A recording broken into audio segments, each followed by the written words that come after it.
one of the ways we look at plants,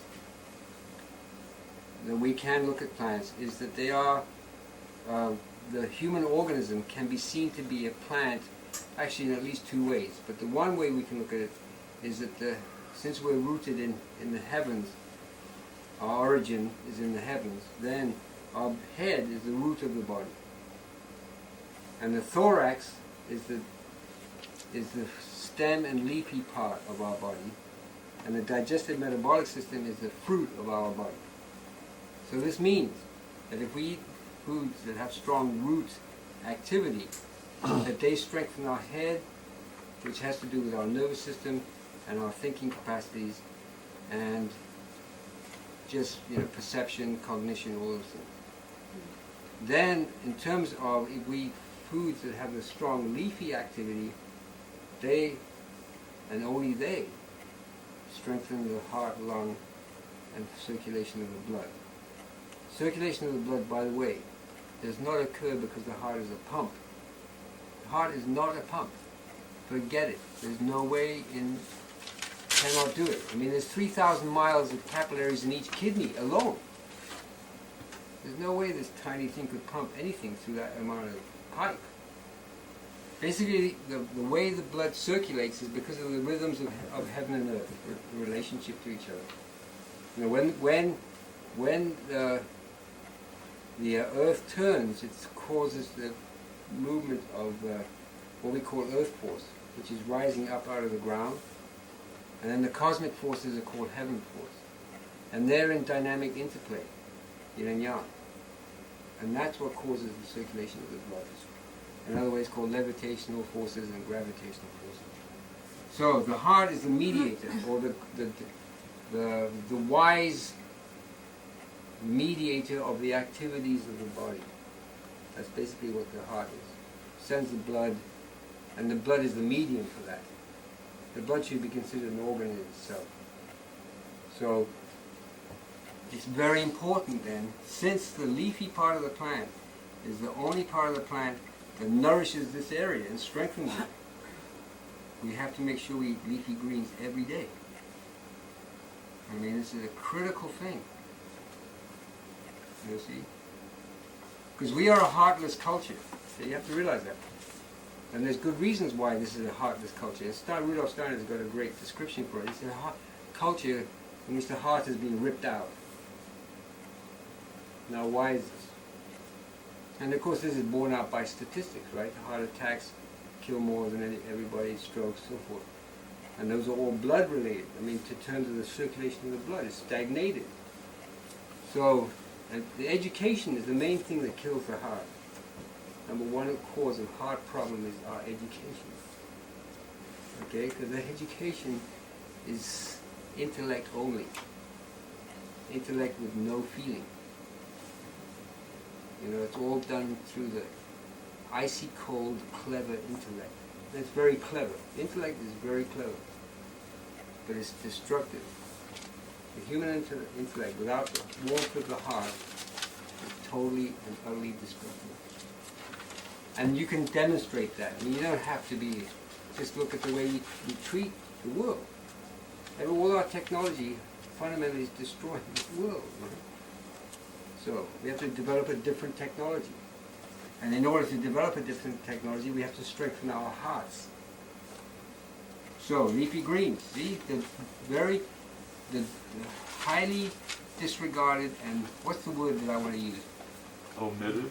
No, it's like disregarded, put down, dissed. Leafy greens are dissed in this culture. Right? They're ignored. They're ignored. But they're the number. I don't think you can get healthy if you don't eat greens. I don't care how many grains and vegetables you eat. If you don't eat greens, forget it. You've got to eat the greens. So the cabbage, now, the cabbage on the other hand. Okay, so to finish the thought, the fruits of the body are the digestive metabolic system. Now, that means fruit is good for the digestive metabolic system. The only problem is, with today's fruit, the apples and the pears and the peaches and all those things, is that they're very yin today because they've been so artificially chemicalized and herbicided and pesticided that they become so yin and expansive, so they're too watery, they're too sugary, etc. They're too expanded. But we're fortunate in the grains are both the fruit of the plant and the seed of the plant. So when we eat grains, we have strong strength to our digestive metabolic system, plus to our head. What about organic fruit? Again, the only way you can really get fruit that's the real deal is if you get it wild, really. But if it's organic and if your condition allows, you can eat fruit. I'm not saying fruits are bad, totally. But when you're trying to heal, you say from nutrition through healing to civilization and culture. From nutrition through healing to civilization and culture. In other words, we cannot heal our civilization, we cannot heal our culture without the proper nutrition. Okay, I can understand that. So macrobiotics goes And they from, don't get it. I mean, anthroposophical people don't get it. they can't come back? They can't go, well, spirituality is this, and this is how it relates. No, So because you have to understand, for most people in anthroposophy, it's just another day at the beach. But You know? isn't reading Steiner like eating food? I mean, don't they understand, don't they feel nurtured? No, a lot of them don't. It's just, I mean, it's like a hobby. A fad? No, it's not a fad. It's a hobby. But it's a heavy-duty hobby. Yeah, but they don't take it seriously enough. Yeah? I mean, reading No way. and understanding is... Sorry? Sorry. Sorry. Because you have to understand, what was Steiner's dramatic statement about the food thing? Okay, he's in a plane. I'm not a plane. They're in a plane. Train. They're in a train.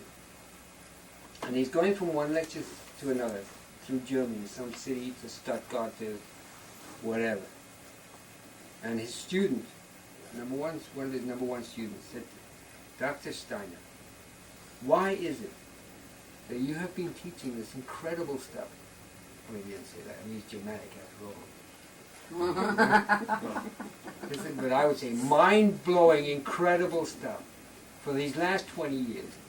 And nothing is showing. It hasn't revivified the arts, the culture, the politics, the blah, blah, blah. Why is this? So Steiner looks out the window of the train for 10, 12 minutes without saying a word. And then he finally turns to Mr. Pfeiffer, who was the originator of biodynamic agriculture. He said, this is a problem of nutrition. So it must be awful difficult for these people to understand what Steiner is saying if they're not healthy. Precisely.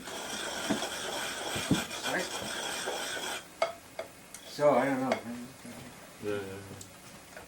You know, and the thing is, we got our own roads to hoe. You know, I'm not gonna. I mean, I've been to those places. You know, like I said, I brought that up at one of these, circle things that they have at the conferences. Well, I want to talk about health, and then this guy, a highly venerated man, and that person, oh, you can be too fit. You can be too healthy, and that wasn't what I was talking about at all. I thought, oh God, I gotta get out of here. It just seems like that would be the place where...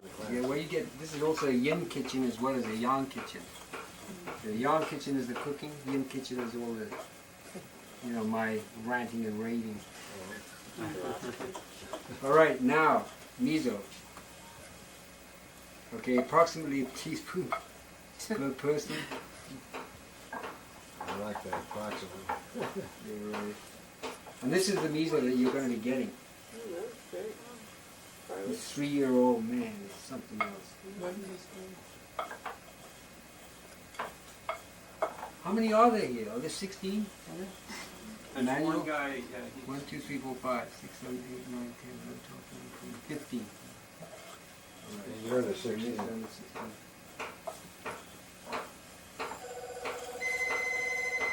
Are they gone? They're gone, right? Those are gone. So Judy and Maxine didn't come, huh? It's not. Well, maybe they had Easter stuff to do. Yeah, I don't know. Do you have a message center on your phone? Well, of course. The Pacific Bell message? Yeah, I wouldn't live without it. Yeah, I just got that. I got that for years. I got it when it first came out.